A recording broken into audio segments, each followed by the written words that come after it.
Hello and welcome to India Today. When you get stuck in traffic jams in the cities of India, probably you must be wondering whether you can fly a car. And probably that's going to be a reality in India soon, as Union Aviation Minister Jyotiraditya Scindia recently said in a conference that flying cars should be a reality in India anytime soon. So to talk about this and many other things, today we have with us the Aviation Minister himself. Welcome, Mr. Scindia, to Thank India you, Today. Kaushik. It's always a pleasure to be with you and with India Today. So when are we getting the flying cars in India? So, as I spoke yesterday in a conference in Bangalore, eVTOLs, which are electrical vertical takeoff and landing vehicles, something that we grew up seeing in movies and fiction like Star Wars and Blade Runner, are today on the cusp of reality. And there's a reason why I use those words, because there are thousands of engineers across the world who are working on making that into a reality. And the evolution from aircraft to helicopters and the evolution from helicopters to vertical takeoff aircraft and then to drones has, as a natural progression, led to the evolution and the reality of eVTOLs becoming a reality in our lives.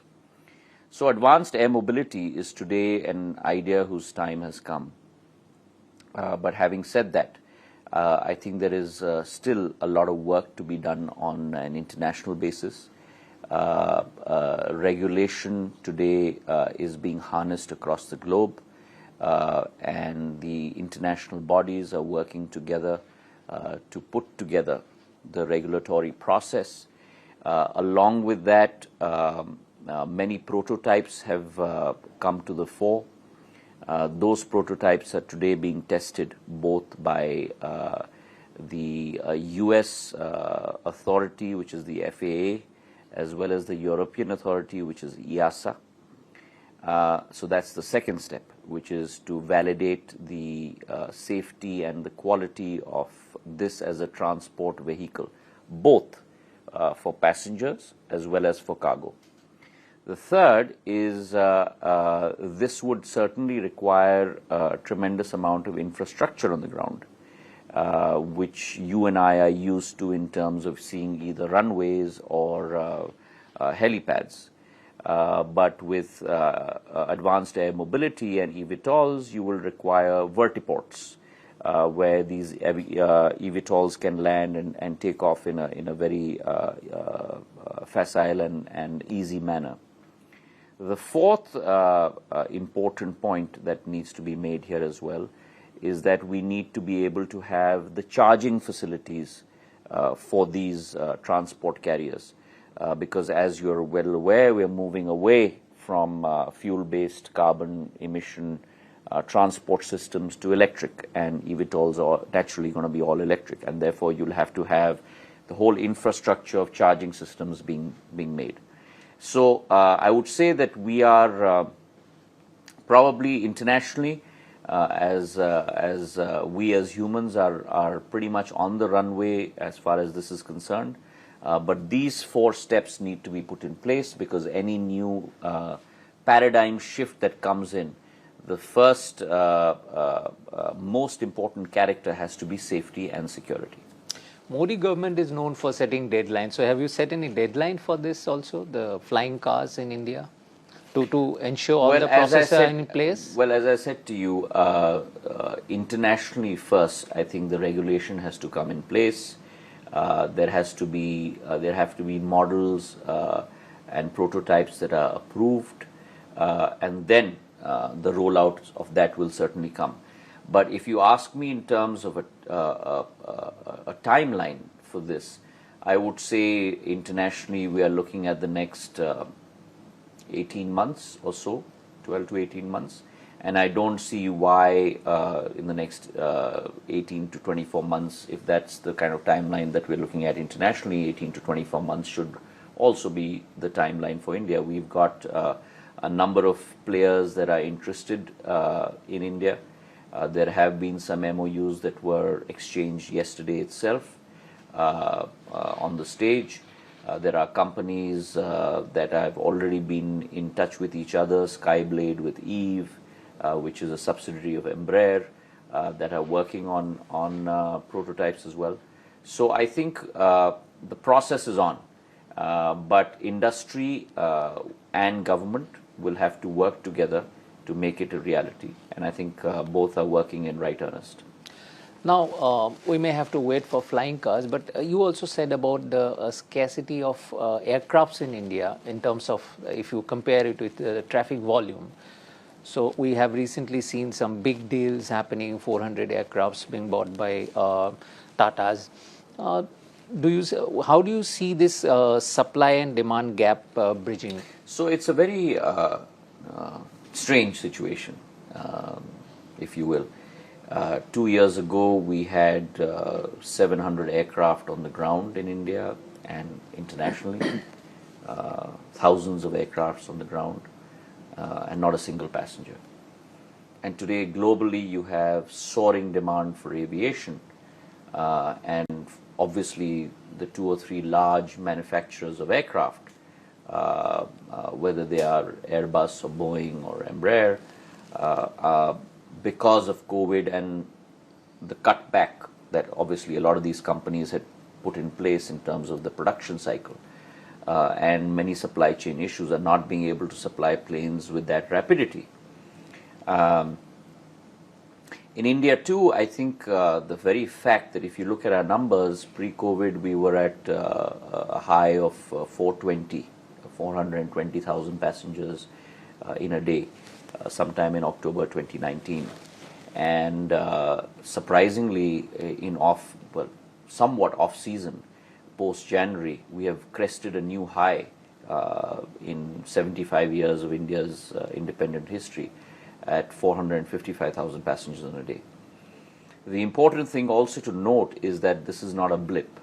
On a sequential basis over the last 30 days, the variance has been between 390 to 430, 440 passengers, 440,000 passengers. And so therefore this has become now what was earlier considered as highs by you and me, from the industry perspective, has now become the norm. And therefore there is a greater desire to travel by air, which I think is a very healthy and a good thing. But it also augurs for a greater amount of aircraft to come into India. Now, there is, as I mentioned, a supply chain issue and a production issue by the majors. So therefore, to provide a stopgap solution to this issue between the order of supply coming through for India and the fleet expansion, from a regulatory standpoint, for wet leasing of aircraft, we had a limit of 3 plus 3 months, total of 6 months. We have increased that to 6 plus 6, 1 year, so that now airlines can wet lease aircraft and bring them in and use them for that period, which by when hopefully the supply will come in. I'm also very glad to note that in this aircraft order, 470 planes, which has been a historic high internationally. It's not a largest Indian deal, but it's the largest deal globally in the history of civil aviation. $70 billion for 250 aircraft with Airbus and 220 with Boeing. There is a healthy amount of wide-bodied aircraft that have been ordered, both the A350s as well as the 777s and the 787s. And that's something that I have been pushing for us to go ahead with, because I think there is a healthy amount of competition on the domestic market, maybe a little too much too, but that's always good for the consumer. But we need to go long haul. We need to be able to provide point-to-point travel capability for our passengers, and thereby try and create a hub, international hub within India, as opposed to today our hub being on either our western coast or our northeastern border. So I think that airlines such as Indigo, Air India, SpiceJet, Also ordering wide-bodied aircraft will certainly aid India going that long-haul route to new shores and to higher skies. Competition is stiff, as you said. Aviation industry is expanding, but still, of course, there was Ukraine war, there was COVID, but the losses incurred by the aviation industry, it has doubled in last few years. How are you going to balance that? Well, let me say this, that it is not the job of government to look at P&L statements and balance sheets. As you are aware, this is a deregulated industry. It is something that you all have supported for the last 30 years. And I'm sure the last thing you'd like to see is the Civil Aviation Ministry again donning the cap of a regulator. Not a regulator, but a facilitator. Which it doffed. What we need to do is we need to make sure that there is two things. One, a level playing field, and two, make sure that there is an environment in which growth is spurred in the sector. And therefore, the first thing that I did on assuming charge is really take up the difficult thing. And the difficult thing we had been talking about for ages, that ATF must go under GST, because there are states that charge very, very high rates, and that's crippling for airlines. And think about it. You and I both have an economic background. The cost of ATF pre-COVID was 53,000 rupees a kiloliter. It went to a high of 140,000 rupees a kiloliter. It's today roughly around 107,000 rupees a kiloliter. So the price of the commodity itself has doubled. And if you look at the fact that 40 to 45% of an airline's operating costs is dependent on one factor alone, and that's ATF, just look at the crippling effect it will have on a company's P&L and then on its balance sheet. Add to that the fact that once you pay the ATF cost, then you have to pay a 27 to 30% VAT on that doubling of ATF. So what happens to your cost structure? So one of the things that I did was try and explain to states, plead with states, request states that we need to reduce the cost structure of ATF from a VAT perspective, as opposed to waiting for GST to happen whenever it does happen. And I must, through you, thank the chief ministers chief ministers and the lieutenant governors of 19 states and union territories. We had 12 states out of 36 states and UTs that charged 1 to 4% prior to July 2021. In the last 18 months, another 19 states out of a total of 36. So we had 24 states that charge between 20 to 30% VAT on ATF. Out of that basket of 24 states, 19 states have now moved from a regime of 24 to 30% to a 1 to 4% regime.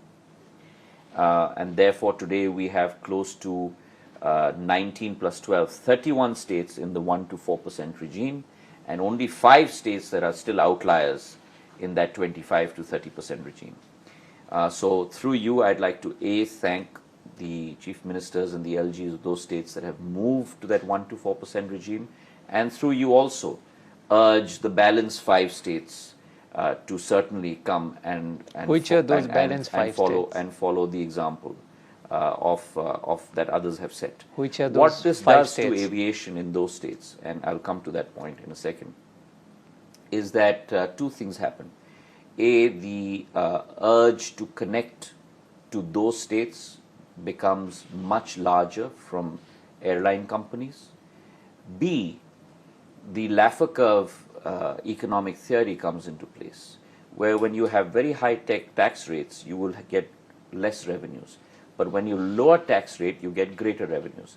And therefore, let me give you the example of a state like J&K, one of the early states that, early UTs that moved from a high regime to a low regime. within 1 month of lowering VAT on ATF, their refueling in Srinagar jumped by 360%. And so therefore what they lost out on a high tax rate, they gained from a lower tax base and greater revenue, because planes would refuel there rather than in other states where VAT would be higher, because every airline company eventually is looking at its bottom line. And so therefore this was a very arduous process that we went through, very painstaking, but I must thank the state governments who have come forward and done this and provided that facilitatory environment for our airlines to grow. But you didn't name those 5 states. Delhi to start with, and then we have Tamil Nadu, Bihar, and we have 2 other states. All non-BJP states, you mean to say? I don't think it's a coincidence, but these are the states, that Delhi, Bihar, Tamil Nadu, and 2 other states. Okay, I understand government doesn't regulate prices anymore, the fares.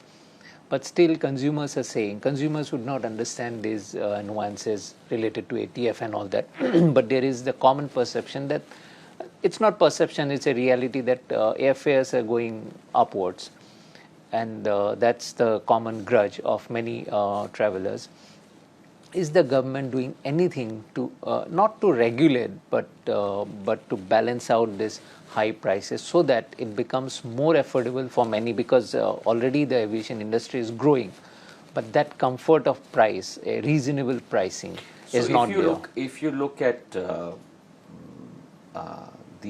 industry per se, and I'm not talking about the industry per se within India, but if you look at the industry per se globally, this is an industry that is seasonal. So you will have high season and you will have low season. And it's generally the case that in festive season, which starts in October all the way up till Jan, or during summer when children have vacation and everyone wants to travel, globally, the rates are much higher than in monsoon season, for example, or between April and May, for example. And so therefore those vicissitudes are a part of the cycle of the civil aviation industry. A. B, as I explained to you, when ATF prices have doubled and there are those pressures in terms of the losses that you're already talking about, therefore there are some economics that have to come into place. Your cost structure and your revenue structure have to balance out at some point of time. And thirdly, I'd also like to say that, as you're probably aware, Kaushik, that the industry goes through a system called RBDs, reservation bucket denominators, which means that if you or I book a ticket, let's say a month in advance or 20 days in advance, you'll 99% of the time find that it will be a very low rate. But if you and I go for a ticket for tomorrow, then obviously the rate is going to be much higher. And so a lot of these examples that do come to the fore are contributory to either one of these 3 factors that I've laid out to you. Okay, while prices have gone up, there are examples, many incidents we have seen in recent times where the service of the airlines, it has dipped. Service, and we also see a lot of unruly passengers, incidents of one passenger peeing on another, and also the aircraft crew showing kind of insensitivity to the passengers with special needs. So these incidents, as you can read in newspapers regularly, is the government coming into any role play here? We already have. This is not something that I think is something that we need to act on today. This is something that we need to act on every single day in the existence of the civil aviation sector in India. And with that in mind, we have civil aviation requirements, CARs, as you know, which are issued, with regard to passengers' unruly behavior. We have cars that are issued with regard to how airlines are supposed to treat passengers. And if there is a violation of any of the above, then an inquiry is held. If it's an unruly passenger incident that's reported by an airline, then that airline itself has to set up, each airline has a quasi-judicial body with a retired judge or whatever that sets up an inquiry committee, and those inquiry committee findings are submitted to us as well. When we find that the airline is responsible, then we take action against the airlines. There have been many examples where airlines have been fined, for example. Example of is the analogy that you have given, where the airline itself has been also fined. Obviously, the issue between the passengers is not something that I need to comment on because it's sub judice in court. But certainly, the Civil Aviation Ministry is very, very active on this with respect to incidents happening on aircraft between passengers, or with regard to service quality levels with regard to crew vis-a-vis passengers.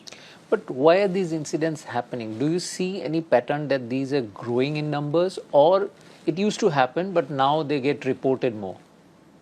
Well, I don't think that there is if you'd like me to do a scatter diagram and plot a line through it, I don't think it's a ascending curve. These incidents have happened. They happen internationally. I mean, we've heard on American Airlines and other airlines where these incidents have happened. These incidents certainly should not happen. But we are, after all human beings, and we need to behave in a responsible manner. And if you behave in an irresponsible manner, then you must suffer the consequences. Thank you, Mr. Scindia. I had many more questions on civil aviation, but as you are running out of time, I respect that. And thanks for joining India Today.